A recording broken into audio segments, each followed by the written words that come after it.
Salutations à tous, salutations chers frères et sœurs. Nous allons aller, comme à notre habitude, hein, toujours dans le livre mystérieux, donc Alata Dimsi, nous allons aller dans le livre de Essombe, la réconciliation. Eh oui, il y a une réconciliation à, on va dire, à vivre en fait. Et on va comprendre pourquoi je dis cela, une réconciliation à vivre. Euh, on va dans le chapitre 9, c'est page 1076. Le chapitre 9 de Essombe. Et le titre de ce chapitre, c'est La vie nouvelle au service de l'Oba. C'est un titre très, en fait, très profond. Euh, la vie nouvelle, mais au service de l'Oba. Donc il y a quelque chose de nouveau dans notre existence qui doit se manifester. Et il y a la prise de fonction, en fait. C'est ce qu'on appelle au service de. Et il y a l'Oba. Ça veut dire que il y a En gros, il y a comme un camp à choisir. Il y a un engagement, comme on s'engagerait dans l'armée, il y a un engagement à prendre. Dans le premier verset, il est dit ceci. Frères et sœurs, virgule, puisque l'Oba a ainsi manifesté sa bonté pour nous par son verbe, virgule, on va s'arrêter d'abord dans cette virgule. Donc ici, Essombe est dans un discours où il va amener l'état de conscience de ceux qui l'écoutent et nous qui lisons ces paroles, à comprendre en fait c'est quoi réellement une attitude spirituelle. D'abord, c'est reconnaître la manifestation de la bonté de l'Oba. On peut le reconnaître par la grâce que nous avons chaque jour, de pouvoir recevoir des enseignements, de pouvoir être illuminé, c'est-à-dire d'être rempli de connaissances, rempli de vérité, et de grandir en intelligence. À partir du moment où on comprend la grâce que nous avons de recevoir ce type de nourriture, on comprend à quel point l'OBA est bon en fait. Même au-delà de ça, quand on regarde juste la création, on comprend en fait que le Créateur est bon en fait. Tout ce qui est manifesté reflète en fait cette bonté. Mais il y a le libre arbitre des créatures. Dans la suite, après la virgule, je vous exhorte donc à offrir vos trois êtres à la sanctification par le verbe virgule. Donc, le premier point qui est évoqué par rapport à cette vie nouvelle au service de l'Oba, c'est un geste de notre part, en fait. C'est un geste qui est lié à notre libre arbitre, c'est un geste qui est lié à notre bon vouloir, c'est un geste d'amour parce qu'on va offrir quelque chose. Et ce qu'on nous demande d'offrir, c'est de nous offrir nous-mêmes, en fait. C'est-à-dire de nous consacrer, comme il est dit là. Je vous exhorte donc à offrir vos trois êtres à la sanctification par le Verbe. Donc de nous consacrer à la sanctification. C'est le désir de sanctification qui va montrer que, en réalité, nous comprenons la bonté manifestée par l'Oba. Il est précisé ici offrir vos trois êtres, parce que on a tendance à négliger un des êtres, en fait. C'est le corps. C'est dans cette réalité, on va dire, c'est la réalité du corps. Et c'est la réalité que le corps supporte. Et oui, le corps encaisse pour l'âme et pour l'esprit la difficulté de cette réalité. Et souvent, on ne prend pas assez soin de nos corps. On ne prend pas assez soin de notre aspect physique, mais même de la puissance qu'a le corps, en fait, du besoin que le corps doit demeurer dans la persévérance, dans l'entraînement, demeurer dans la force, en fait. Donc le corps, comme les gens dans ce monde disent, le corps, c'est comme une machine. De même que on aurait une voiture, voilà, et ben on va prendre soin de notre voiture, on va dire de son aspect extérieur, on va la nettoyer, on va la laver, l'intérieur on va nettoyer, on va laver, et quand il y a des problèmes de pneumatique ou des problèmes mécaniques, etc., on va aller au garagiste, on va faire en sorte que la voiture fonctionne. Et souvent même beaucoup d'hommes ont une relation.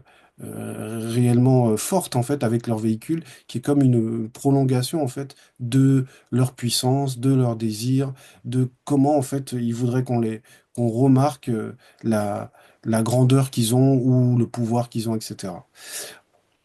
Et en fait, notre premier véhicule, c'est le corps lui-même. Et le corps fait partie des trois êtres. Le corps est extrêmement important pour la sanctification parce que c'est un allié formidable pour l'âme et l'esprit. On le sait, c'est d'abord le corps physique de Moto depuis cette réalité qui a été donc créée par Loba, en tout cas par la manifestation de la volonté de Loba. Et ensuite, on a intégré l'esprit et la relation entre le corps et l'esprit va faire naître l'âme. Donc, le corps a une place primordiale. C'est un peu comme, on va dire, une maman dans une famille, en fait. Donc, on ne prend pas soin assez de cet être-là qui ne doit pas être délaissé pour la sanctification. Ce sont les trois êtres, comme il est dit. Donc, il faut offrir ces trois êtres à la sanctification. Ça, c'est quand on est dans ce mécanisme-là de compréhension que ce sont les trois êtres qui doivent être sanctifiés, parce que c'est tout l'être qui va être sanctifié, les trois êtres avec toute leur conscience qui doivent rentrer dans la sanctification, c'est que à partir du moment où on est dans cette volonté d'unité, d'unir les trois êtres, puisque ce qui a enlevé la sanctification, c'est ce qu'on appelle la diffusion, c'est quand les trois êtres ont défusionné euh, au moment où l'âme a péché, en fait. Où là, il y a eu ce qu'on vit là, ces combats intérieurs entre plusieurs consciences. Le corps, il a envie de faire ça, l'âme veut faire ça, et l'esprit voudrait ça. Et ce n'est que en voulant les unir par la sanctification que l'on peut atteindre, en fait, l'unité. Donc, ce désir d'unité est normal, et c'est en ça que on peut avancer dans la sanctification. C'est d'abord vouloir que les trois êtres, c'est-à-dire on va dire, nos trois dimensions, soient unies pour la même chose, la sanctification. Et ça, c'est ce qui permet de comprendre à quel point l'Oba est bon.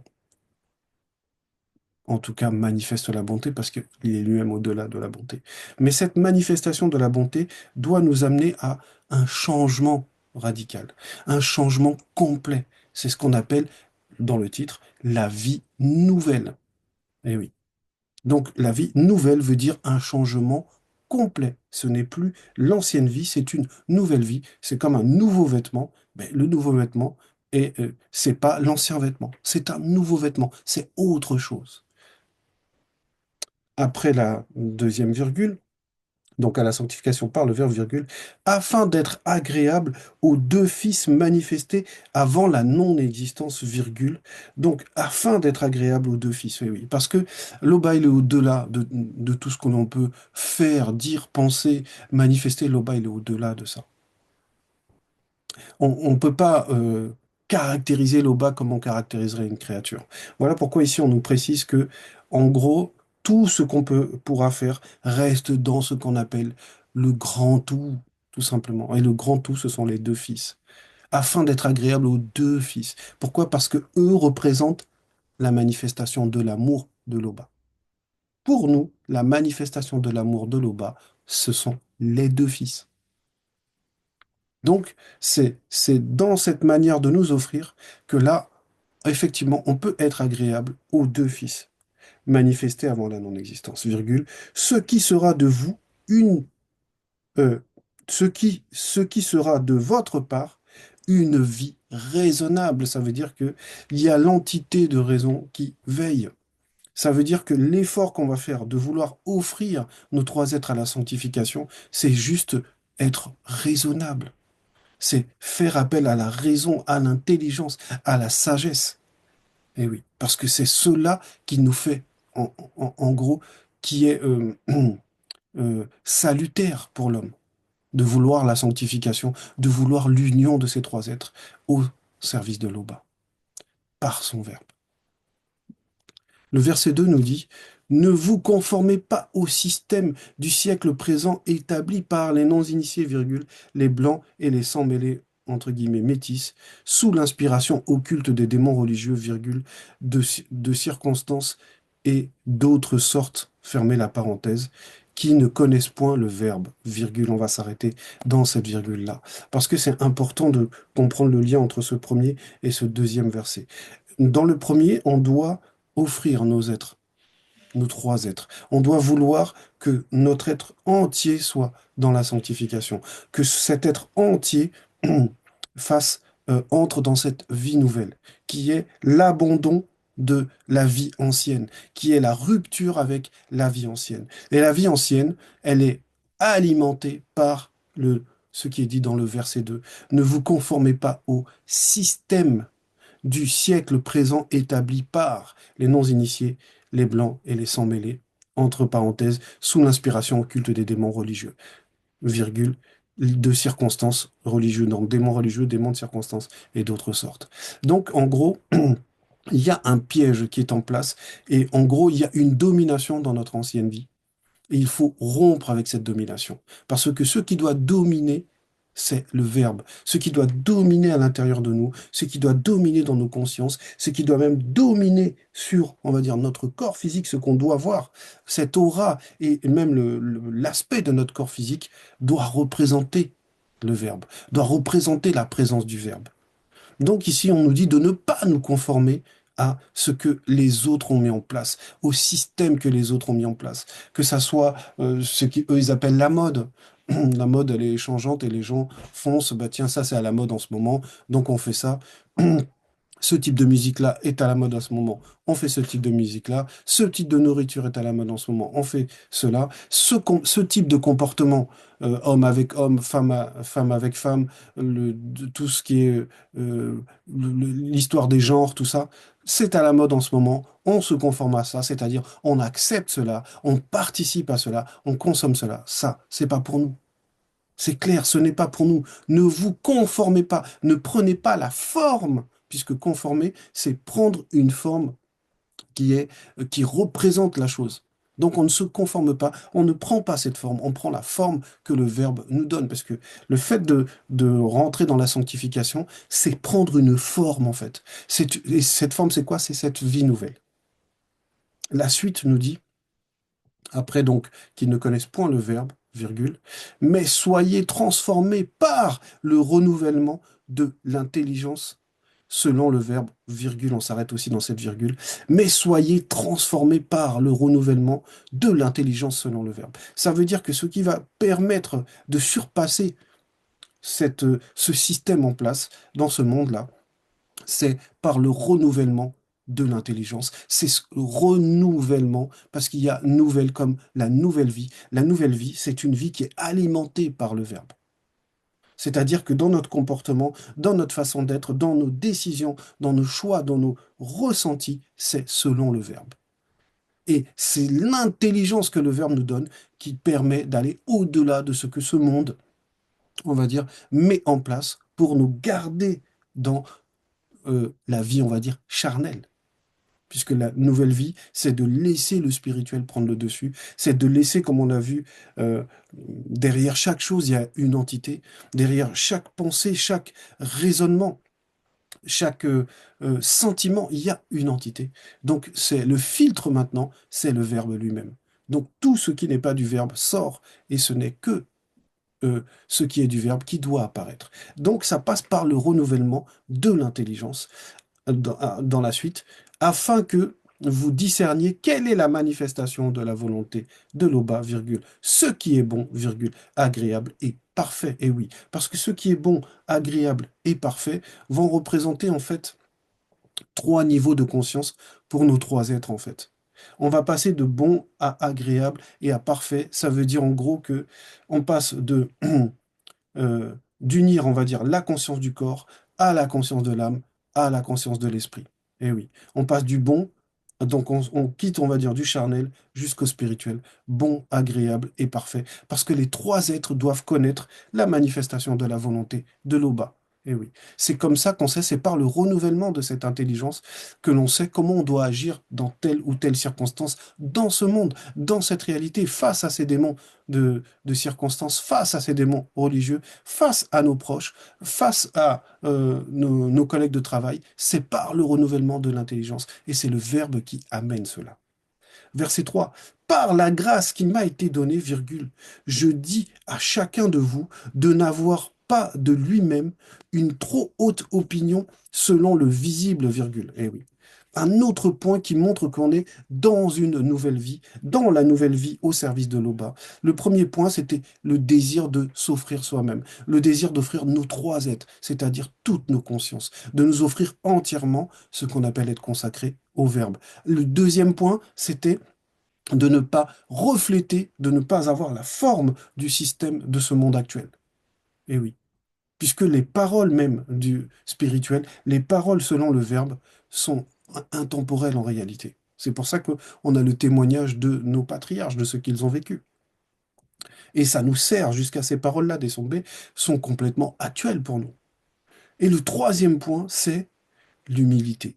Dans le verset 3, par la grâce qui m'a été donnée, virgule, je dis à chacun de vous de n'avoir pas de lui-même une trop haute opinion selon le visible, virgule, mais de revêtir des sentiments modestes, entre parenthèses, sous le regard perçant de l'entité de la modestie, virgule, selon la mesure de foi que le Verbe de l'Oba a départi, entre parenthèses, donné à chacun. Point. Et ça, c'est très important.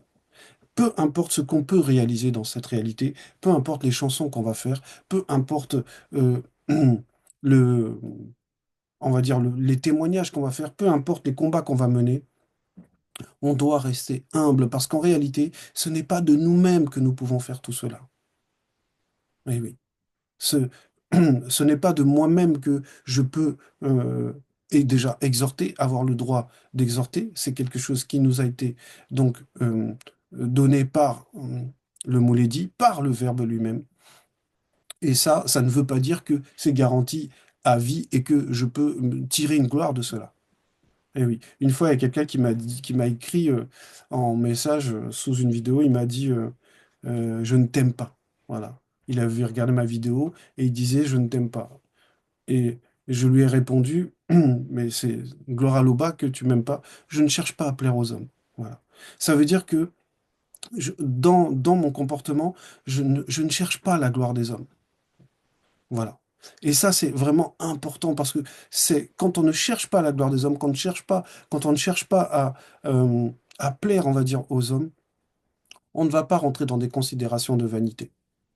Néanmoins, le fait de pouvoir exhorter, le fait de pouvoir faire une vidéo ou le fait de pouvoir chanter en public et tout, il peut y avoir une forme d'estime de soi, mais cette estime de soi, elle est normale en fait, parce que on est fier de ce qu'on fait. On est fier de transmettre cette vérité. On est fier d'apporter aux gens du raisonnement, de la science, de la logique. C'est parce que c'est une bonne chose. Maintenant, voilà, ça s'arrête là. Ce qui est important pour nous, c'est le mérite. Ouais. Parce que c'est par le mérite que, en gros, on est agréé par le Verbe. Mais maintenant, avoir une haute modestie de soi, une haute estime de soi, ben, ça ouvre la porte à l'orgueil, et l'orgueil est dangereux parce qu'on pense qu'on est au-dessus des autres. Voilà. Il y a, comme le Moulay dit, il y aura toujours plus que toi. Il y aura toujours plus rapide que toi à la course, il y aura toujours plus beau que toi, il y aura toujours plus riche que toi, voilà. Donc cette vanité du monde ne doit pas se refléter dans ce service-là. Dans cette nouvelle vie, on ne doit pas avoir ce qu'on avait dans l'ancienne vie, en fait. On doit faire preuve d'humilité, de modestie. Donc, si on doit se glorifier de quelque chose, c'est de ce que le Verbe, par la foi qu'on a, nous donne, en fait. Ça, on peut en tirer une fierté, une gloire. Voilà, mais ça vient pas de nous-mêmes. Verset 4. Car, virgule, comme nous avons plusieurs membres dans un seul corps, virgule, et que tous les membres n'ont pas la même fonction, virgule, ainsi, nous, qui sommes plusieurs, virgule, nous formons un seul corps dans l'union avec les deux avec le D majuscule à 2, virgule, et nous sommes tous membres les uns les autres dans l'unité du Verbe, point. Voilà. Et c'est la représentation de cette mentalité qu'on doit avoir quand on est dans la vie nouvelle au service de l'Oba, c'est-à-dire de ne pas chercher à dépasser les autres, on va dire, par orgueil, à être celui qu'on voit le plus, celui qui est au centre des discussions, etc., c'est qu'on rentre dans la conscience du nous, en fait. Et la conscience du nous, c'est la conscience de tout le corps. Ce n'est plus une conscience je, même là quand je bouge, ma main, c'est ma main qui bouge, mais ma main ne bouge pas d'elle-même, en fait. Elle obéit à ce que moi je ressens, à ce que moi j'ai envie de transmettre. Et ce moi-là, c'est tout mon corps. Mon corps participe à cette exhortation, mon âme et mon esprit participent, de même que ma voix participe, mes gestes vont participer aussi. Donc, c'est un nous qui doit être devant. Ce n'est pas un jeu. Ce n'est pas le jeu de mon doigt, celui-là. Voilà, qui peut représenter, on va dire, une personne. C'est l'ensemble, c'est le groupe, c'est l'image du groupe, c'est l'image, on va dire, de la forme complète. C'est ça qui compte. C'est ce nous qui compte. Ce n'est pas un jeu. Verset 5. Puisque vous aurez des dons différents, virgule, selon la grâce qui vous aura été accordée, virgule, que celui connu qui aura le don de prophétie, entre parenthèses, sous le regard perçant de l'entité des prophéties, l'exerce selon l'analogie de la foi. Point. Que celui connu qui aura été appelé au ministère s'attache à son ministère. Point. Que celui connu qui enseignera s'attache à son enseignement, entre parenthèses, sous le regard perçant de l'entité de l'enseignement, virgule, et celui connu qui exhortera à l'exhortation, entre parenthèses, sous le regard perçant de l'entité de l'exhortation. Point. Que celui connu qui donne maintenant le fasse avec libéralité. Point. Que celui connu qui fortifie maintenant le fasse avec zèle, entre parenthèses, sous le regard perçant de l'entité de fortification et l'entité de zèle. Que celui connu qui pratique la miséricorde maintenant le fasse avec joie, entre parenthèses, sous le regard perçant de l'entité de la miséricorde. Point. Ça veut dire que chacun sait, en gros, ce qu'il ce qu'il a en lui, quel est l'amour qu'il a pour la chose particulière qu'il a envie d'apporter dans le verbe. Et on nous demande là de parfaire cette relation. Et oui, jusqu'au point où l'entité a son regard perçant par rapport à l'activité que nous faisons. Donc être conscient du spirituel, c'est aussi être conscient de ce que nous avons envie de transmettre dans nos tâches respectives. Il n'y a pas de tâche, comme il est dit à chaque fois là, il n'y a pas une tâche qui est supérieure à une autre. C'est pas ça. En fait, chaque tâche est importante et c'est là, on va dire, c'est la force, c'est l'intensité, c'est l'engagement, c'est on va dire, dans lequel de ce qu'on met dans notre tâche, c'est ça qui reflète notre foi. Donc chacun doit se parfaire dans sa tâche, en fait. Dans ce qu'il fait, que ça soit pour cuisiner lors d'une église de maison ou d'un gîte, ou que ça soit pour exhorter, pour véhiculer les autres, pour les transporter, tout, il faut le faire avec l'envie de perfection, d'exceller. Parce que le fait d'exceller dans ce domaine, c'est là, on va dire, c'est- on va dire, c'est une représentation de ce regard perçant de l'entité en fonction de sa tâche. Donc ici, comme il est donné, toutes les tâches sont importantes. Celui qui donne, il doit le donner avec libéralité. Ça veut dire qu'il doit être conscient que c'est par le verbe de l'Oba qui fait ça, et c'est pour la gloire de l'Oba. Celui qui, comme il est dit là, celui connu qui pratique la miséricorde. Donc exhorter, c'est aussi important que pratiquer la miséricorde. C'est plus important en fait. Puisque tout ça, c'est toujours le tout, en fait. C'est un tout, en fait. C'est comme dans un plat, en fait. Le, on va dire, chaque élément, s'il est amené à son excellence, mais fait que le plat en lui-même, il est excellent. Verset 6. Que l'amour, selon le verbe, soit sans hypocrisie. Point. Ayez le mal en horreur. Point. Attachez-vous fortement au bien. Point. Donc, encore un point sur ce qu'est, on va dire, cette vie nouvelle. Comme on l'avait vu, il y a cette manière de se dédier qui doit être complète, où on doit chercher à exceller dans ce qu'on fait, dans ce qu'on apporte dans le verbe, en fonction de la foi qu'on a reçue, et qui ne vient même pas de nous, puisque ce niveau de foi que chacun a vient du verbe, en fait. Mais on nous dit là dans le verset 6 que l'amour selon le verbe soit sans hypocrisie. Et oui. Alors ça, c'est extrêmement important. Et c'est difficile. Des fois, on n'ose pas dire les choses parce qu'on a peur de la réaction de l'autre et on va se dire en nous-mêmes, oui, mais qui je suis pour aller faire ceci ou aller dire cela? Et en fait, l'amour réellement n'a pas d'hypocrisie. L'amour, en fait, il est sincère. Le fait qu'il y ait l'hypocrisie, ça veut dire en gros qu'il n'y a pas la sincérité.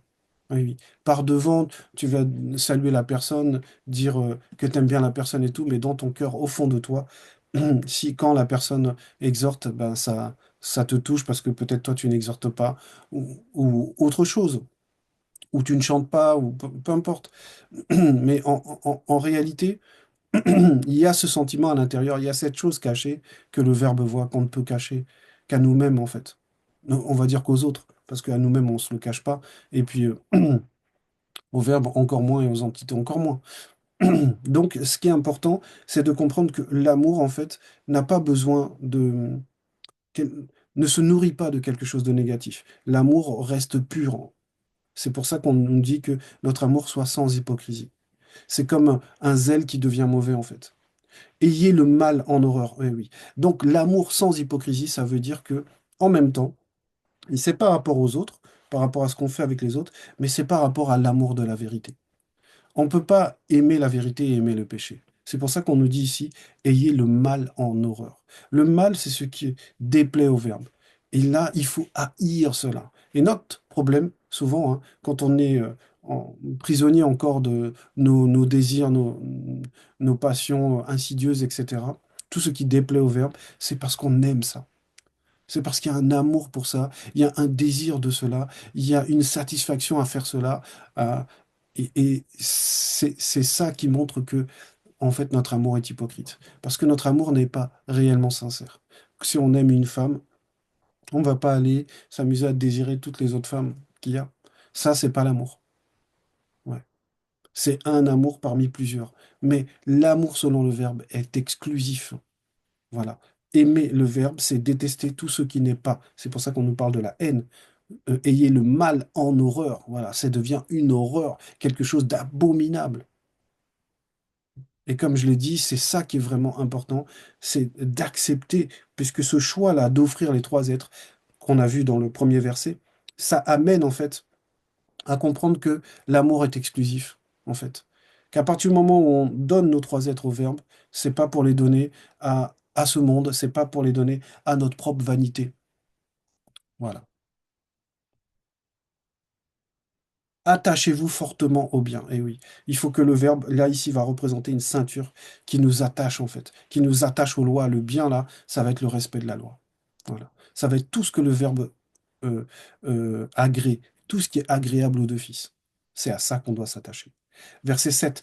Par amour fraternel, virgule, soyez pleins d'affection les uns pour les autres entre parenthèses, selon le verbe, point. Donc, comme on avait vu dans le verset 6, j'avais dit que l'amour, il avait plusieurs facettes. Là, on en voit une dans le verset 7, par amour fraternel. Donc, l'amour que l'on a, on a les uns pour les autres. Voilà. Soyez pleins d'affection les uns pour les autres, selon le verbe, point. Mettez du zèle à vous respecter les uns les autres, selon le verbe, point. Donc, on voit à quoi ressemble le bon zèle. C'est le respect qu'on a les uns pour les autres. Mettez du zèle à vous respecter les uns les autres selon le verbe. Point. Verset 8. Ayez du zèle, virgule, non de la paresse. Et là, c'est encore une autre forme d'amour, c'est-à-dire de vouloir œuvrer réellement. Parce qu'on a tendance à beaucoup se reposer ou mener les combats qui ne servent à rien, en fait. Il faut agir, il faut être dans l'action. C'est pour ça qu'on nous parle de la paresse. Beaucoup, nous allons à l'économie de nos efforts ou de, par exemple, quand on nous dit d'avoir une vie de prière ou une vie de lecture, on est plutôt dans la paresse. On lit pas assez, on prie pas assez. Voilà. Ça, c'est pas possible en fait. Quand on rentre dans ce désir d'offrir nos trois êtres, on doit accepter toutes ces clauses-là, comme on signerait un contrat en fait. Mhm. Soyez fervents d'esprit, virgule, soumettez-vous entièrement au verbe de l'Oba. Et oui. Donc, zèle et non paresse, soyez fervents d'esprit. Ça veut dire qu'il faut réellement avoir de la ferveur spirituellement pour tout ce qui est spirituel. Regardez les choses spirituellement. Essayez d'analyser spirituellement, de voir en dehors de ce système-là en dehors de notre propre raisonnement, mais de nous appuyer sur les lois du verbe. Euh, donc, soumettez-vous entièrement au verbe de Loba. Ça veut dire tout simplement se soumettre entièrement, ça veut dire accepter, vivre, faut vouloir faire même représenter les lois du verbe de Loba. Verset 9, réjouissez-vous en espérance, virgule, soyez patient dans l'affliction, virgule, persévérez dans la prière, comme j'avais pris l'exemple, voilà, de on ne doit pas avoir de paresse par rapport à la prière ou même la lecture. Là, on nous parle de la persévérance, de la patience, et oui, et de l'espérance. Dans l'ordre espérance, patience et persévérance. Et ça, ce sont, on va dire, des armes pour nous. Et oui. L'espérance, c'est donc, va représenter la foi, mais va représenter aussi euh, euh, la raison pour laquelle on va demeurer patient, puisqu'on nous demande d'être patient dans l'affliction, dans les moments difficiles, et on nous demande d'utiliser un refuge qu'on appelle la prière. Verset 10, pourvoyez aux besoins des saints, exercez l'hospitalité selon le verbe point. Oui, c'est ça, avec les deux points à la fin de saint, et puis après exercer l'hospitalité selon le verbe. Mais ça veut dire tout simplement que les saints vont représenter les consacrés, c'est-à-dire ceux qui, comme notre mot l'a dit, qui ne travaillent pas pour le monde, qui travaillent pour le verbe, qui sont consacrés pour cela, et qui ne doivent pas travailler pour le monde. On doit subvenir à leurs besoins. Enfin, on doit subvenir à ses besoins, puisqu'on parle de lui là, dans l'exemple que je donne. Ça veut dire que tout ce qui va être de l'ordre du charnel, on doit le pourvoir pour celui qui est spirituel. Et on nous dit aussi exercer l'hospitalité selon le verbe. Et oui, lui en premier, mais tous les autres frères et sœurs, quand on peut les accueillir, quand on peut exercer l'hospitalité et que c'est permis par le verbe, qu'on le fasse. Verset 11, bénissez spirituellement et ne maudissez pas selon le visible. Donc là, ça montre quelque chose. Ça montre en fait ce qu'on disait ce que Essambet disait dans le premier verset par rapport à la bonté de l'Oba. Quand on est quelqu'un de spirituel, on va privilégier ce qui vient du spirituel, c'est-à-dire en réalité la bénédiction. Parce que la bénédiction, c'est réellement un acte spirituel. Et on nous dit en même temps, ne maudissez pas selon le visible. Eh oui.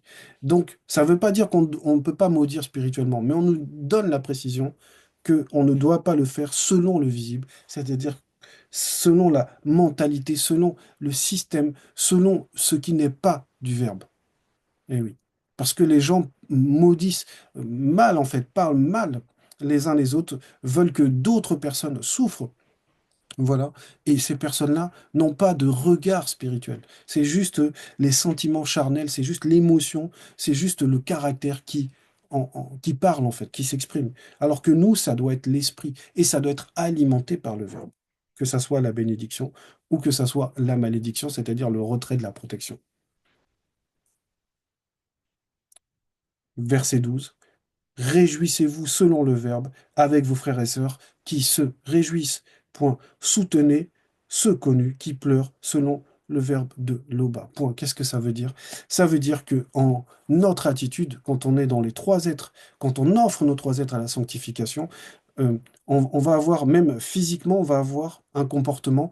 On doit montrer quelque chose, la présence du verbe. On doit montrer dans notre attitude, dans notre comportement, dans nos choix, dans même notre aspect physique, comme je disais, on doit montrer quelque chose. Et dans ce verset 12, qui est notre dernier verset, c'est ce qui est dit en fait. On nous dit ici, réjouissez-vous selon le verbe avec vos frères et sœurs qui se réjouissent. Point. Donc, dans les bons moments, on vit les bons moments. Et ensuite, on nous dit, soutenez ceux connus qui pleurent selon le verbe de Loba. C'est-à-dire que même dans les mauvais moments, pour ceux qui souffrent, on est là aussi. Donc, dans les bons comme dans les mauvais, le verbe est là. Dans les bons moments comme dans les mauvais moments, on doit manifester la présence du verbe aussi.